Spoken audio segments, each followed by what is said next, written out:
আমার নাম মোহাম্মদ কামরুজ্জামান মণ্ডল। আমার বয়স 47 বছর। আমি জব করি বাংলাদেশ মাদকদ্রব্য নিয়ন্ত্রণ অধিদপ্তরে। 2021 সালের 26শে আগস্ট বাসের যাত্রী হিসেবে যখন আসছিলাম, তখন সামনাসামনি ট্রাক এসে মুখোমুখি বাস ট্রাকের সংঘর্ষে আমি গুরুতর আহত হই। ডান হাত মুভমেন্ট করতে পারি না।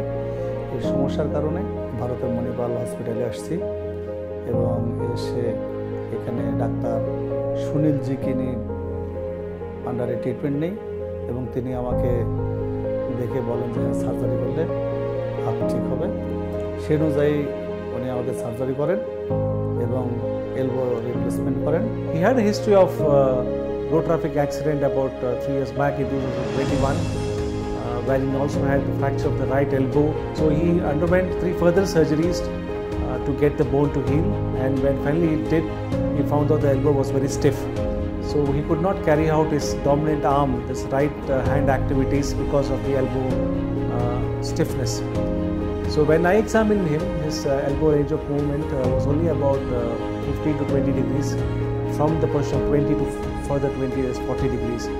And he could not even get to eat his own food with the help of his own hands because of the stiffness. So when we did x-rays, we found out that he had a fused elbow, which we call an ankle or elbow, which was limiting his daily activities. I explained to him that the only treatment here would be a total elbow replacement, which would help him regain his mobility. Pain here was not an issue because of the ankylosis. After clearing for infection, we took him up for the elbow replacement surgery. The surgery went well. This involves introducing metal implants into the arm bone, the humeral bone, as well as the ulnar bone or the forearm, one of the forearm bones, and connecting a hinge within them. করার পরে মোটামুটি আমি এখন হাত একটু করে movement করতে পারতেছি। তবে আশা করতেছি যে আমার হাত পুরোপুরিভাবেই মোটামুটি আগের পর্যায়ে আসবে, এটা আমি আশাবাদী। তো আমি মণিপাল হসপিটালে এসে যা দেখলাম, তাতে সব দিক দিয়ে সেবার মান খুব ভালো এবং চিকিৎসা বলতে গেলে চিকিৎসার গুণগত মান খুবই ভালো, সেটা আমি দেখলাম।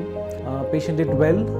With due clearance, he got a full extension to 0 degrees after surgery and a further bend about 1 to 130 degrees, which is further improving, and now he's 3 weeks down the line. আর আমি পরিশেষে বলতে চাই যে এখানকার সবাই আমাকে আন্তরিকতার সাথে সেবা দিয়েছে, যার কারণে আমি আন্তরিকভাবে খুবই অত্যন্ত হ্যাপি।